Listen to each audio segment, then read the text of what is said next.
In today's video, we're going to be talking about the mysterious rings that were worn by the Akatsuki members, mainly because they seemed to play a very crucial role in the Akatsuki's original plans, but they were later cast aside and really never mentioned again. In fact, their actual purpose was never completely explained. So today, we're going to be going over everything we do know about the rings and what their true purpose was, or could have been. We'll also be going over each of the rings individually in terms of their appearance and who wore said ring. Without further ado, let's begin. The exact origin of the rings are unknown, but as far as we know, they were given to each member of the Akatsuki while Nagato was leading the organization. The rings indicate that the individual wearing it is a member of the Akatsuki, of course, but they also grant each member a specific role depending on the ring they were given, as each ring has a unique appearance and slightly different purpose. We'll go over each ring individually in a little bit here, but there are 10 different rings in total, and each one is supposed to be worn on a different specific finger. To explain why that is, we need to mention the demonic statue of the Outer Path, which was the empty vessel for the Ten Tails. This statue was used to contain the different tailed beasts when they were sealed. The statue had 2 hands with 10 fingers of a normal person, and each member of the Akatsuki was assigned to stand on a specific finger of the statue, which correlates with the same finger they are wearing in the ring. As we know, Nagato's goal with the Akatsuki was to seal each of the tailed beasts and use their power for some sort of kinjutsu or forbidden jutsu that was never named, to achieve peace through fear.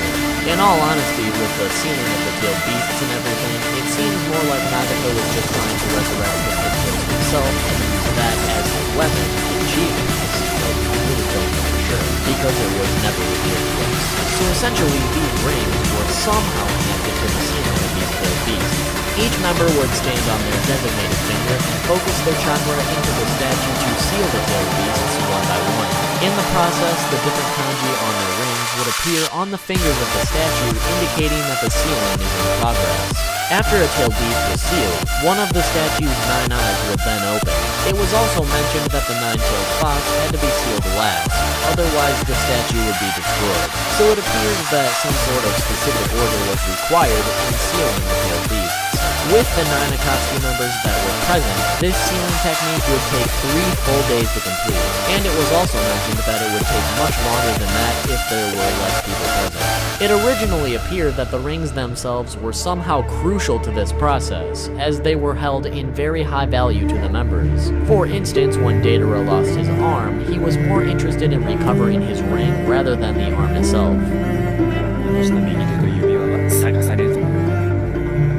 These rings are also apparently irreplaceable, because after Orochimaru left the Akatsuki, he took his ring with him. Due to Orochimaru taking the ring, he was never able to be replaced in the organization, because for some reason without the ring, it was apparently impossible for a 10th member to join. This was shown to be the case when Tobito specifically sought out Sasori's ring after Sasori's death so he could officially join the Akatsuki. With this in mind, it's also interesting to note that Orochimaru was technically still a member of the Akatsuki because he still held ownership of the ring, and this was even hinted at by Nagato when reporting on Orochimaru's supposed death. Despite these rings seeming so important and crucial to the way the Akatsuki operates, after Obito killed Kona, he changes outfits and is never seen wearing the ring again, meaning that it likely had no value to him even though he still had yet to seal the 9 tails, meaning that the rings were likely not needed for sealing in the first place. Either that or they were just forgotten about. So it appeared that the rings were only crucial in Nagato's operation and not Obito's.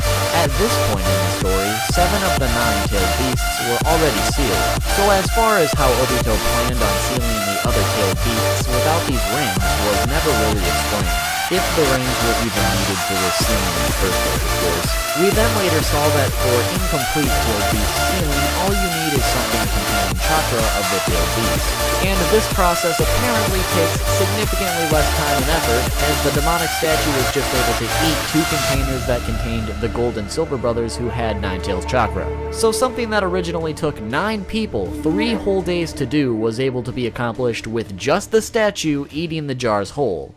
Yeah, that seems legit. I know this resulted in an incomplete version of the Ten Tails, but I'm still calling bullshit. On that note, that's pretty much everything we know about the rings and what they do or could possibly do. It's unknown if they actually hold any significance whatsoever in actually sealing a tailed beast, or if they held any true significance at all, but it appears they were meant for something much greater than what we got, as they were easily tossed aside without any explanation after being hyped up with some sort of importance. Before we move on to each individual ring, I felt it would also be a good idea to talk about some theories on what else the rings were used for. I came across an interesting theory that suggested the rings were essentially communication devices as well. We saw early on that the Akatsuki were capable of some sort of astral projection, so they could meet up to not only seal a tailed beast, but also communicate and strategize. How they were able to accomplish this astral projection was never explained either, but it appears that the astral projection is signaled and projected by Nagato as some sort of receiver. The theory for this is that the rings were handcrafted by Nagato, and the kanji within the rings were made of his black chocolate receivers.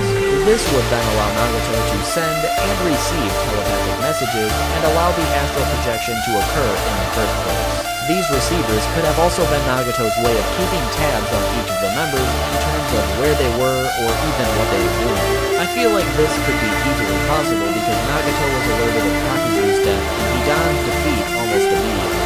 And he also found out about Orochimaru's supposed death, even though I don't see any other logical way he was able to obtain that information. I suppose it's also possible that Zetsu was just spying on everybody and reporting back to Nagato, but this one really can't know for sure. So if these theories were true, this would give the rings much more significance than the original thought, and also give them a purpose. Let me know what you guys think of these theories, and if you have any other theories of your own in the comment section down below. Now to finish off the video, let's go over each ring individually. Let me just say I'm gonna mispronounce a few things here, so here's your trigger warning. We're going to be going from left to right, starting with the right pinky finger. The right pinky finger is the sign of the boar, with the kanji Gai. This ring was worn by Zetsu, and its color is yellow. The right ring finger is vermilion, with the kanji Shu. This ring was worn by Itachi Uchiha, and its color is red. The right middle finger is white, with the kanji Byaku Haku. This ring was worn by Konan, and its color is white. The right pointer finger is known as blue or green, with the kanji Ao Sho. This ring was worn by Deidara, and its color is teal. The right thumb is known as Zero, with the kanji Rei. This ring was worn by Pain, and its colors have been depicted as both blue and yellow-orange. The left thumb is known as Jewel, with the kanji Gyoku. This ring was worn by Sasori and later Obito, and its colors have been depicted as both purple and a grayish color. The left pointer finger is known as 3, with the kanji San. This ring was worn by Hidan, and its color is a dark orange. The left middle finger is known as North, with the kanji Hoku. This ring was worn by Kakuzu, and its color is a greenish blue. The left ring finger is known as South, with the kanji Nan. This ring was worn by Kisame, and its color is a bright orange. And finally, the left pinky finger is known as Void, with the kanji Ku. This ring was worn by Orochimaru, and its color is a dark blue. But that does it for each of the Akatsuki rings and what their possible significance was. Hopefully you guys enjoyed the video, and hopefully you learned something new. If you did, make sure to drop a like. Also be sure to subscribe and hit that notification bell to be notified about future videos, since YouTube sub boxes are complete trash right now. And while you're at it, be sure to comment below what you want me to talk about next. Also be sure to leave a like on others' ideas in the comments that you really want to see. That way I know what you guys are